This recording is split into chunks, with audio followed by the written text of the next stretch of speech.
دوستوں، ایک مغرور شہزادی کی کہانی۔ ایک بادشاہ تھا، اس کی ایک خوبصورت اور اکلوتی بیٹی تھی۔ اپنی خوبصورتی اور دولت کی وجہ سے وہ بہت مغرور اور گستاخ ہو گئی تھی۔ جب بھی کہیں سے اس کے لیے شادی کا پیغام آتا، وہ اسے ٹکرا دیتی اور اس کا خوب مذاق اڑاتی تھی۔ دوستوں، ایک دن بادشاہ نے ایک بڑی دعوت کی اور اس میں شہزادی سے شادی کرنے والے تمام امیدواروں کو بلایا۔ سب لوگ اپنے اپنے مرتبے کے لحاظ سے کرسیوں پر بیٹھ گئے۔ شہزادی اس دعوت میں اپنی کنیزوں کے ساتھ بڑے مغرورانہ انداز میں آئی۔ وہ جس امیدوار کے پاس سے گزرتی، اس کو بڑی حقارت سے دیکھتی۔ جب وہ ایک شہزادی کے پاس پہنچی جو بہت موٹا تھا، تو اس نے اپنی کنیزوں سے ہنستے ہوئے کہا، یہ تو گول ٹب ہیں۔ دوسرا امیدوار کو دیکھ کر اس نے کہا، کیسے کمبی کی طرح لگتا ہے۔ دوستوں، ایک شہزادہ بہت چھوٹا لگا تو اس نے کہا، ذرا چوٹو موٹو کو دیکھو۔ ایک نواب بہت گورا تھا، شہزادی نے اس کو سفید چوہا کہا۔ ایک امیر کا رنگ سرخ تھا، اس نے اسے مرغ کی کلغی کہا کر پکارا۔ اسی طرح وہ ہر امیدوار کی بھی عزتی کرتی رہی، لیکن وہ ایک بادشاہ کو دیکھ کر تو بہت ہنسی، کیونکہ اس کی داڑھی تھی۔ اس نے مذاق اڑاتے ہوئے کہا، ذرا اسے دیکھو، اس نے چہرے پر کیسی جاڑ پوش لگا رکھی ہیں۔ دوستوں، بادشاہ نے جب دیکھا کہ اس کی بیٹی نے مہمانوں کی بہت بے عزتی کی ہے، تو اسے بہت غصہ آیا۔ اس نے بڑے دربار میں یہ اعلان کیا کہ شہزادی پسند کریں یا نہ کریں، مگر اب میں اس کی شادی کسی فقیر سے کروں گا۔ اس اعلان کے بعد تمام لوگ چلے گئے۔ کچھ ہی دیر بعد ایک آوارہ گردگوا آیا جو گلی کوچوں میں گھوم کر گانا گایا کرتا تھا۔ اس نے شاہی محل کے نیچے کھڑکی کے قریب کھڑے ہو کر گانا شروع کر دیا۔ بادشاہ نے اس کی آواز سنی تو ایک خادم کو حکم دیا کہ اس فقیر کو اندر بلا لو۔ خادم پٹے پرانے کپڑوں والے فقیر کو لے آیا۔ اس فقیر گوئے نے بادشاہ اور شہزادی کے سامنے بہت اچھا گانا گایا اور بادشاہ سے انعام مانگا۔ دوستوں، بادشاہ نے کہا، تم نے بہت اچھا گانا سنایا ہے، میں تمہیں بہت اچھا انعام دوں گا۔ میں اپنی بیٹی کی شادی تم سے کروں گا۔ دوستوں، جب شہزادی نے یہ سنا تو وہ بدحواس ہو گئی۔ وہ بہت روئی پیٹی، مگر بادشاہ نے اس کی ایک نہ سنی۔ بادشاہ نے اسے ڈانٹتے ہوئے کہا، میں نے مہمانوں کے سامنے قسم کھائی تھی کہ تمہاری شادی کسی فقیر سے کروں گا، اب میں وہ قسم پوری کر رہا ہوں۔ دوستوں، یہ کہہ کر بادشاہ نے قاضی کو بلایا اور مغرور شہزادی کی شادی آوارہ گردگوے کے ساتھ کرا دی، اور پھر حکم دیا کہ تم اپنے شوہر کے ساتھ جانے کی تیاری کرو۔ دوستوں، شہزادی روتی پیٹتی فقیر کے ساتھ چل دی۔ راستے میں وہ ایک شکرگاہ سے گزرے۔ اتنی بڑی شکرگاہ کو دیکھ کر وہ حیران رہ گئی۔ اس نے فقیر سے پوچھا، یہ شکرگاہ کس کی ہیں؟ فقیر نے کہا، میں نے سنا ہے کہ تم نے ایک داڑھی والے بادشاہ کا مذاق اڑایا تھا، یہ شکرگاہ اسی کی ہیں۔ اگر تم اس سے شادی کر لیتی تو یہ تمہاری ملکیت ہو جاتی۔ دوستوں، شہزادی نے کہا، یہ میں نے کیا کیا؟ اس نے ٹھنڈی سانس لے کر کہا۔ اس کے بعد وہ بہت خوبصورت باغوں میں پہنچے۔ ان کو دیکھ کر شہزادی نے پھر پوچھا، یہ کس کے ہیں؟ دوستوں، فقیر نے کہا، یہ باغ بھی اسی داڑھی والے کے ہیں۔ شہزادی نے افسوس بھرے لہجے میں کہا، میں بھی کتنی بد نصیب ہوں۔ پھر وہ ایک بڑے عظیم الشان شہر میں داخل ہوئے۔ اتنا بڑا اور خوبصورت شہر دیکھ کر شہزادی حیران رہ گئی۔ اس نے پوچھا، اس شہر کا مالک کون ہے؟ دوستوں، فقیر نے بتایا، یہ شہر داڑھی والے بادشاہ کے ملک کا پایہ تخت ہے۔ اگر تم اس سے شادی کر لیتی تو یہ سب کچھ تمہارا ہوتا۔ شہزادی نے کہا، میں نے بہت غلطی کی، کاش میں اس سے شادی کر لیتی۔ اس نے پچھتاتے ہوئے کہا۔ فقیر شوہر نے ناراض ہوتے ہوئے کہا، مجھے اس سے کوئی مطلب نہیں، مگر تم میرے ہوتے ہوئے دوسرے مرد کی بات کیوں کر رہی ہو؟ کیا مجھ میں کوئی کمی ہے؟ اس طرح کی باتیں کرتے ہوئے وہ ایک چھوٹی سی جھونپڑی کے قریب پہنچے۔ شہزادی نے پوچھا، کیسی بدنما اور چھوٹی سی جھونپڑی ہیں، یہ کس کی ہیں؟ دوستوں، فقیر نے کہا، یہ میرا گھر ہے اور یہی وہ جگہ ہے جہاں ہمیں زندگی گزارنی ہے۔ دوستوں، شہزادی نے کہا، تمہارے نوکر کہاں ہیں؟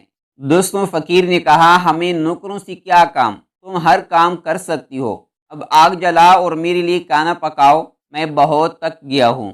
کیونکہ شہزادی کو کھانا پکانا نہ آتا تھا، اس لیے فقیر نے اس کی مدد کی اور کچھ دیر بعد انہوں نے الٹا سیدھا کھانا پکا کر کھا لیا اور سو گئے۔ دوستوں دوسری صبح فقیر نے اسے جگایا اور گھر صاف کرنے اور دوسری کام کرنے کو کہا۔ شہزادی تمام دن کام کرتی رہی، اوپر سے جالی کٹی باتیں بھی سنتی، مگر صبر کے سوا کوئی چارہ نہ تھا۔ اسی طرح انہوں نے کچھ دن گزارے، پھر ایسا وقت آیا کہ ان کے پاس کھانے تک کے لیے کچھ نہ رہا۔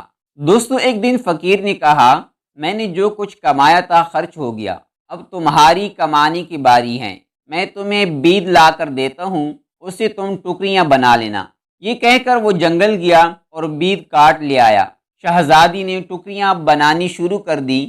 اس نے پہلے کبھی کوئی ایسا محنت کا کام نہیں کیا تھا، اسی لیے اس کی انگلیاں زخمی ہو گئی اور ان سے خون بہنے لگا۔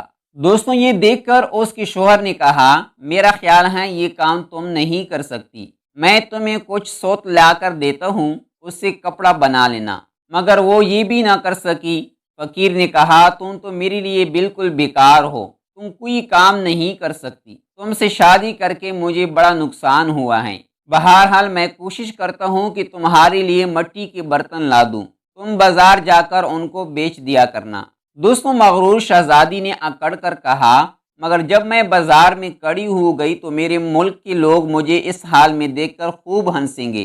دوستوں فقیر نے کہا، یہ میرا مسئلہ نہیں ہے، اگر تم بھوک سے مرنا نہیں چاہتی تو تمہیں یہ کام کرنا پڑے گا۔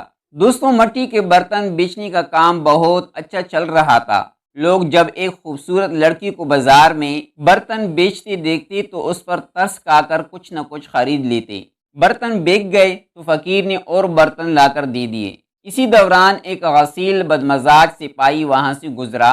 اس نے بازار کے بیچ میں برتن رکھے ہوئے دیکھ کر انہیں لات مار کر توڑ دیا اور کہا کہ آئندہ اس طرح راستے میں برتن نہیں رکھنا۔ دوستوں شہزادی بہت پریشان ہوئی، اس نے سارا واقعہ گھر آ کر اپنے شوہر کو سنایا۔ دوستوں شوہر نے کہا، تم انتہائی بے وقوف ہو، تم سے کس نے کہا تھا کہ بیچ بازار میں برتن لا کر بیٹھ جاؤ؟ آخر وہاں سے لوگوں کو گزارنے میں دشواری ہوتی ہے۔ میرا خیال ہے کہ یہ بھی تمہارے بس کا کام نہیں ہے۔ خیر میں شاہی محل جاؤں گا، ہو سکتا ہے کہ وہاں تمہارے لیے کوئی کام نکل آئے۔ دوستوں یہ کہہ کر وہ شاہی محل روانہ ہو گیا۔ شام کو فقیر نے واپس آ کر کہا، شاہی محل میں تمہارے لیے مددگار باورچن کی جگہ مل گئی ہے، اب کم از کم ہمیں کھانے کو خوب مل جایا کرے گا۔ اور اس طرح مغرور شہزادی ایک مددگار باورچن بن گئی۔ وہ ہر روز صبح سے شام تک باورچی خانے کے سارے کام کرتی اور شام کو لوگوں کے آگے کا بچا ہوا کھانا لے کر گھر آ جاتی، اور اس طرح دونوں میاں بیوی کا گزارا ہو جاتا۔ دوستوں محل میں آئے ہوئے اسے کچھ ہی دن گزرے تھے کہ اس نے سنا کہ محل میں کوئی شادی کی تقریب ہونے والی ہے۔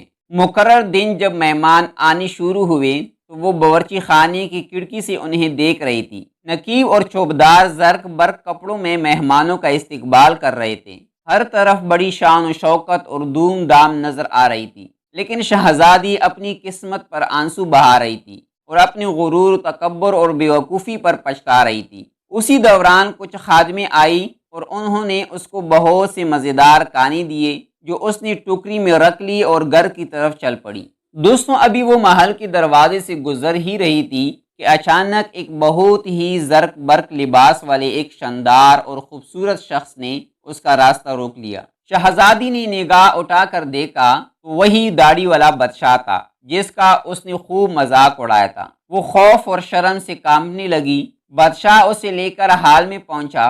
اتنے سارے لوگوں کو دیکھ کر اسے اپنے اوپر قابو نہ رہا اور گھبراہٹ میں ٹوکری اس کے ہاتھ سے گر گئی اور اس میں سے کانا نکل کر چاروں طرف بکھر گیا۔ تمام درباری ہنسنے لگے۔ شہزادی کا یہ حال تھا کہ کسی طرح زمین پٹ جاتی تو وہ اس میں سما جاتی۔ اس نے جھٹکے سے اپنا ہاتھ چھڑا لیا اور بھاگنا چاہتی تھی کہ بادشاہ نے لپک کر اسے دوبارہ پکڑ لیا اور بڑی نرمی سے بولا، ڈرو مت، کیا تم مجھے نہیں پہچانتی؟ میں وہی آوارہ گرد گوایا ہوں جو تمہارے ساتھ جھونپڑی میں رہتا ہے، میں وہی سپاہی ہوں جس نے تمہارے برتن توڑے تھے۔ یہ سب کچھ میں نے اس لیے کیا تھا کہ میں تمہیں پسند کرتا تھا اور تم سے شادی کرنا چاہتا تھا۔ اب تمہارے غرور کا علاج ہو چکا ہے اور تمہیں اچھا سبق مل گیا ہے۔ پچھلی باتوں کو بھول جاؤ، دیکھو آج ہماری شادی کی تقریب ہو رہی ہے۔ اسی وقت کنیزی آئے اور اسے اپنے ساتھ لے گئی۔ شہزادی کو نہلا دہلا کر دلہن کا لباس پہنایا گیا۔